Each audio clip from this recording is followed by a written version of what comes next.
Dans les derniers jours, tout le monde a entendu parler de cette fameuse carpe des roseaux ou carpe asiatique qu'on a retrouvée dans le fleuve du Saint-Laurent. On a retrouvé sa présence. On sait que c'est une espèce envahissante et là, on se pose beaucoup de questions sur l'avenir de nos cours d'eau et de nos lacs au Québec, mais surtout dans la région. Et pour nous en parler ce matin, on a une spécialiste, une biologiste du ministère des Forêts, de la Faune et des Parcs avec nous, Madame Amélie Bérubé qui est avec nous. Ça va bien aujourd'hui? Oui, très bien, merci. Écoutez, on va débuter tout de suite.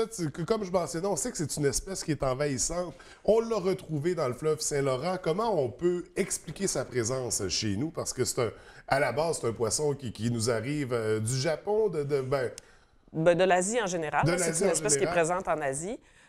Probablement, en fait, l'introduction de cette espèce-là a été faite dans des bassins d'élevage aux États-Unis Oui. pour différentes raisons, des mauvaises conditions climatiques.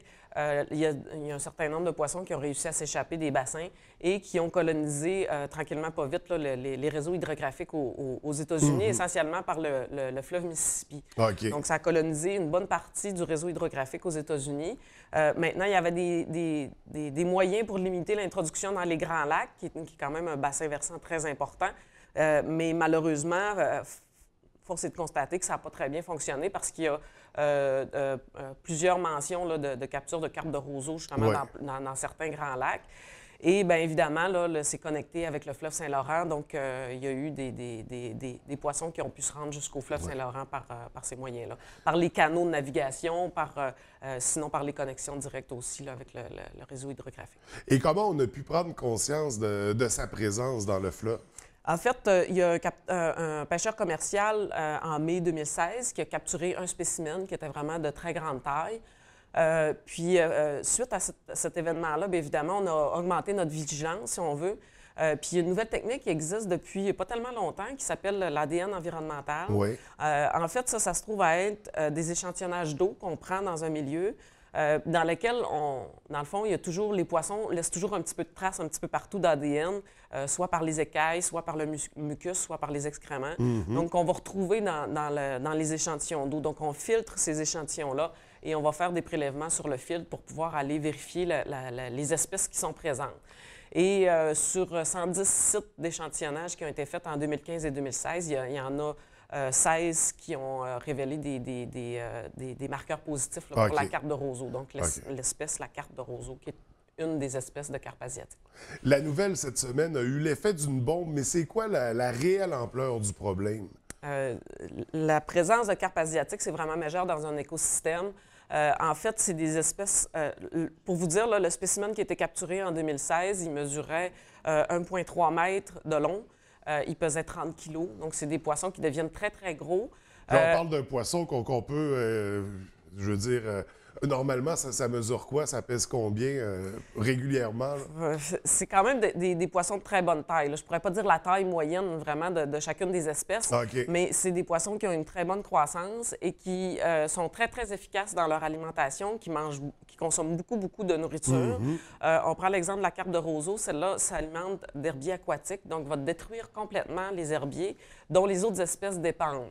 Donc, il va y avoir vraiment un manque d'habitat pour les autres espèces. Ça va faire en sorte que ça va éliminer les autres espèces. Dans certains cas, dans le Mississippi, il y a jusqu'à 80 et 90 de la biomasse de poissons, c'est devenu des carpes asiatiques. Oh. Donc, ça a vraiment pris la place de toutes les espèces de poissons qu'il y a dans le milieu. Donc, c'est un problème réellement majeur, un problème. Tout à fait. Est-ce qu'on peut contrôler la propagation? Est-ce qu'on peut l'empêcher? On a quand même la preuve qu'aux États-Unis, ils n'ont pas été en mesure de le faire. Évidemment, ils ont certaines expériences, certaines erreurs qu'ils ont faites ou tentatives qui n'ont pas fonctionné. On va certainement pouvoir s'en inspirer pour pouvoir voir c'est quoi les moyens qu'on pourrait peut-être essayer, des nouvelles choses qu'on pourrait essayer. Mais c'est à peu près impossible de penser qu'on puisse éliminer cette espèce-là. Ça m'apparaît évident. On a fait le même genre de choses avec, je ne sais pas si vous avez déjà entendu parler du meunier noir, qui était introduit sur les Monts-Valin. On a fait vraiment différentes techniques pour pouvoir essayer de l'éliminer. Ça n'a jamais fonctionné, à part vraiment d'empoisonner carrément le plan d'eau et de repartir à zéro, chose qu'on ne peut pas penser faire, là, évidemment, là, dans le fleuve Saint-Laurent. Donc, il n'y a rien de magique, on ne pourra pas l'éliminer, mais on peut peut-être essayer de contrôler sa propagation et on peut essayer aussi peut-être de diminuer son abondance là, pour laisser peut-être une chance, ou du moins pendant un certain temps, aux autres espèces qui sont dans le milieu. Puis s'assurer, protéger aussi, du moins, le territoire de la région. Puis on va parler de l'impact que ça peut avoir sur la région, mais avant, j'aimerais qu'on revienne un peu sur l'espèce en question, parce que présentement, sur les réseaux sociaux, dont tout le monde, il y a un mode panique, je dirais, et il y a beaucoup de fausses informations qui circulent. En partant, les gens parlent de carpe asiatique, mais c'est une espèce de carpe asiatique, la carpe des roseaux. Je pense qu'on en dénombre 4 au total. Les images, on voit beaucoup d'images qui circulent de carpes qui sautent de l'eau, qui ont de l'air assez voraces. Dans le cas de la carpe des roseaux, est-ce qu'elle peut sortir de l'eau? Est-ce qu'elle peut sauter? Non, en réalité, comme vous disiez, là, il y a 4 espèces de carpes qu'on considère comme étant des carpes asiatiques. Donc, on ne devrait jamais dire la carpe asiatique, c'est les carpes asiatiques. Il y a 4 espèces, dont la carpe de roseau, mais ce n'est pas l'espèce qui saute qu'on voit dans les vidéos, les fameuses vidéos. Celle-là, c'est la carpe argentée, qui ne saute pas spontanément là, pour s'alimenter ou quoi que ce soit. C'est vraiment un comportement là, quand elle est effrayée par les moteurs de bateau. Donc, ça prend un bateau qui circule à bonne vitesse. Le poisson va être effrayé, puis là, c'est à ce moment-là qu'il va sauter. La carpe de rosa, elle n'a pas du tout ce comportement-là, donc on ne peut pas s'attendre à court terme à pouvoir naviguer sur le fleuve Saint-Laurent. On est encore loin de là. Mais effectivement, c'est la carpe argentée qui, elle aussi, est quand même aux portes des Grands Lacs. Donc, c'est pas impossible qu'à moyen terme, qu'elle puisse pénétrer aussi dans le fleuve Saint-Laurent. Et en termes d'alimentation, on a mentionné tout à l'heure, ça se nourrit de végétal, donc c'est pas un prédateur en soi. C'est juste qu'il va prendre la place des autres espèces, puis naturellement les déplacer. Tout à fait. Toutes les carpes ont leur type d'alimentation. Il n'y en a aucune qui s'alimente vraiment des autres espèces de poissons. Ça rentre vraiment en compétition pour l'habitat.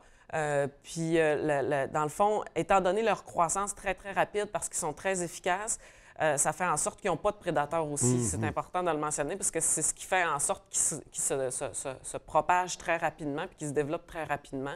C'est qu'ils ont tellement une grande croissance que même après une année de vie, il n'y a pas de prédateurs qui peuvent s'alimenter de ces poissons-là, puis ils sont déjà une taille importante. C'est les rois de l'écosystème, là, sont au sommet de tout.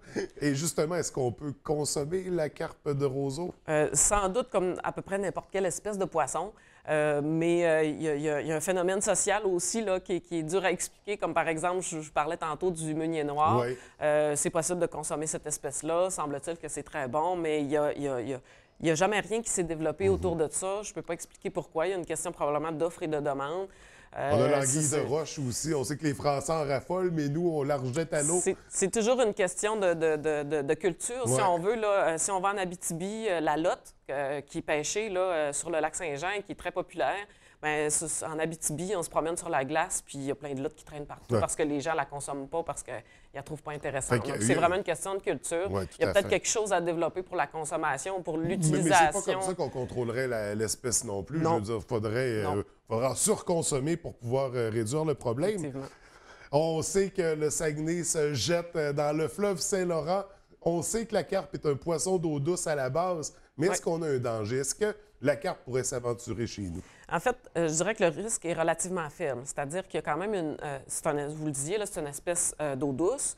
Par contre, la plupart des espèces ont une certaine tolérance à la salinité. Donc, ils seraient peut-être capables de traverser la barrière d'eau saline, mais ça prendrait probablement des conditions favorables pour ça, là, effectivement. Parce que dans le Saguenay en tant que tel, c'est pas vraiment une barrière, étant donné que la couche superficielle du Saguenay est relativement douce. Là. Donc, on part à la surface d'environ 4 à 5 parties par million, ce qui est de l'eau relativement douce. Aller jusqu'à 30 mètres, on a 30 parties par million, qui est vraiment de l'eau salée là, pour les espèces de poissons marins. Mais je dirais que la zone de 0 à 10 mètres, c'est une couche qui est tout à fait acceptable, probablement pour la plupart des espèces de carpes. Mais il demeure toujours la barrière saline entre l'embouchure du Saguenay et Québec, là, où là, il y a vraiment... Il faut quand même franchir. Là. Tout à fait. Ça fait qu'il faudrait que le poisson soit capable de franchir cette barrière-là pour pouvoir venir peut-être s'installer dans le Saguenay, pour pouvoir s'alimenter, se reproduire. Qu'est-ce qui pourrait pousser la carpe à s'aventurer dans le Saguenay? S'il y a une surpopulation et un manque d'abondance au niveau de la nourriture, j'imagine que là, la carpe va tenter d'élargir son territoire. Ça pourrait être, dans le fond, là, les poissons, ils cherchent à s'alimenter, se reproduire. Là, c'est leur principale préoccupation. Donc, on peut penser effectivement que s'il y avait un manque de nourriture, bien, il y aurait tendance probablement à migrer davantage, peut-être à s'aventurer dans des milieux moins propices pour eux. Mais il y a une autre barrière aussi qui existe quand même, c'est-à-dire que le Saguenay présentent pas vraiment les conditions favorables pour maintenir ces espèces-là non plus, contrairement aux fleuves. On parlait tantôt que la carpe de roseau s'alimente essentiellement de végétation aquatique. Oui. C'est pas les herbiers aquatiques ne sont pas très, très abondants dans le Saguenay. Donc, c'est pas vraiment un milieu qui est propice. Puis même les rivières de reproduction ne sont pas tout à fait adéquates non plus là, pour la carpe de roseau. Parce donc, que ça prend des cours d'eau qui sont un peu plus calmes, un peu plus doux, je crois. Oui, c'est ça. C'est pas un poisson qui remonte le courant. C'est ça. C'est pas un très bon nageur, non, mais il y aurait quand même moyen de se déplacer. Mais ce que ça prend surtout, c'est des assez longues rivières de plusieurs kilomètres, d'eau relativement calme, mais qui descendent quand même un peu parce que les œufs sont pondus directement dans l'eau. Donc, contrairement à la plupart des espèces, là, c'est pas pondu dans le substrat, c'est pondu dans l'eau. Et les œufs vont dériver progressivement dans la rivière pour pouvoir éclore. Puis, à ce moment-là, bien, les larves doivent être dans un milieu propice. Donc, s'ils sont rendus dans la partie plus salée du Saguenay, bien, c'est pas propice pour le développement des jeunes. Là. Donc, je comprends que l'introduction naturelle de la carpe de roseau dans le fjord, dans nos cours d'eau, dans nos lacs, ben, ça ne se fait pas naturellement, mais il y a quand même un risque d'introduction accidentelle parce que en partant dans le fleuve, ça ne s'est pas fait naturellement. Là. C'est les bateaux, je crois, qui ont transporté. Bien, ça peut être les bateaux, mais ça peut être... en fait, ça dépend là, de quelle partie qu'on parle, là, mais effectivement, il y avait une barrière électrique qui existait à l'entrée des Grands Lacs. Donc, ça pourrait être possiblement en raison des bateaux là, qui ont progressé puis qui ont amené avec eux un certain nombre de poissons, de juvéniles, par exemple. Donc, c'est pas impossible. Mais effectivement, l'introduction naturelle, on pense par les bateaux, mais aussi par l'utilisation de poissons à port illégales, parce que dans la région, c'est pas permis de les utiliser. Bien, à ce moment-là, oui, ça pourrait être un risque important là, pour les plans d'eau de la région. Et ce qui nous amène à cette modification de réglementation qui a été faite justement en lien avec tout ça, donc au niveau de l'utilisation des poissons à pas. Réexplique-moi, qu'est-ce qui a été modifié exactement? Bien, en fait, pour la région, il n'y a pas beaucoup de changements parce qu'on était déjà très restrictif, si on peut dire, en termes d'utilisation de poissons à pas. Ici, tout ce qui est permis, c'est dans quelques plans d'eau, l'hiver, l'éperlan mort. Donc, c'était déjà très restrictif. À l'exception du Saguenay, où là, c'est une autre zone de pêche. Donc, dans le Saguenay, là, il y a à peu près tout qui était permis, là, autant l'été que l'hiver, à l'exception du vivant pendant l'été. Mais maintenant, ce qu'on a enlevé, c'est toute utilisation de poissons à pas vivants partout au Québec. Donc, ça, c'est une utilisation qu'on ne veut plus. Justement, je le disais tantôt, là, pour les risques d'introduction de différentes espèces et de propagation, même à l'intérieur même du fleuve. Et l'arrêt aussi là, du poisson à pas mort l'été qui est plus permis. Donc, tout ce qui est permis de faire maintenant, c'est l'utilisation du poisson à pas mort pendant l'hiver. Et là, quel est l'impact pour nos pêcheurs actuellement sur la baie? Là? Parce qu'on parle, là, c'est un règlement provincial, on parle du ministère des Forêts, de la Faune et des Parcs. C'est quoi le réel impact? Parce qu'on sait que la pêche sur la baie, on fait de la pêche aux poissons de fond. Normalement, ça serait du classé fédéral à ce niveau-là. Est-ce que ça veut dire qu'on peut encore utiliser de l'éperlan mort pour pêcher le sébaste? Exactement. Dans le fond, on l'avait dit, c'est que la pêche aux poissons de fond, c'est de juridiction fédérale. Oui. Donc, c'est pas la même réglementation. Donc, il n'y a pas eu de changement à ce niveau-là. Donc, pour les pêcheurs de poissons de fond, il n'y a pas de changement à l'heure actuelle. Mais ça va toucher la pêche à l'éperlan en soi, par contre. Effectivement. Mais on peut quand même dire que c'est pas une utilisation très courante d'utiliser du poisson à pas pour pêcher l'éperlan. Non. Puis c'est pour ça que les modifications qu'on a apportées, même dans le Saguenay, pour la truite de mer, par exemple, ou pour la pêche à l'éperlan, bien, c'était pas des pratiques d'une manière ou d'une autre. Donc, en théorie, là, ça n'a pas eu d'impact. Ça ne devrait pas avoir d'impact là, sur nos pêcheurs régionaux. Donc, pas de panique à avoir avec ce changement de réglementation-là. Pas de panique non plus pour l'introduction dans le fjord, si je comprends bien. Il y a un risque qui est minime, il est présent, il ne faut pas non plus l'ignorer. Mais au moment où on se parle, je comprends que le danger est très faible. Mais on reste aux aguets, j'imagine qu'au ministère, vous surveillez le dossier de très près.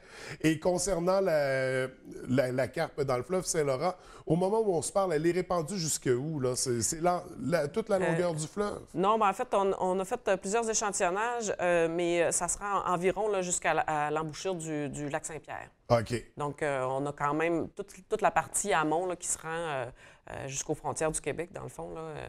Là, il y a plusieurs endroits où il y a de la carpe asiatique, de la carpe de roseau qui a été détectée, mais pas les autres espèces. Et là, c'est quoi la suite là, à partir de maintenant? On sait qu'elle est présente, on sait qu'il faut réduire l'impact, qu'il faut contrôler la propagation.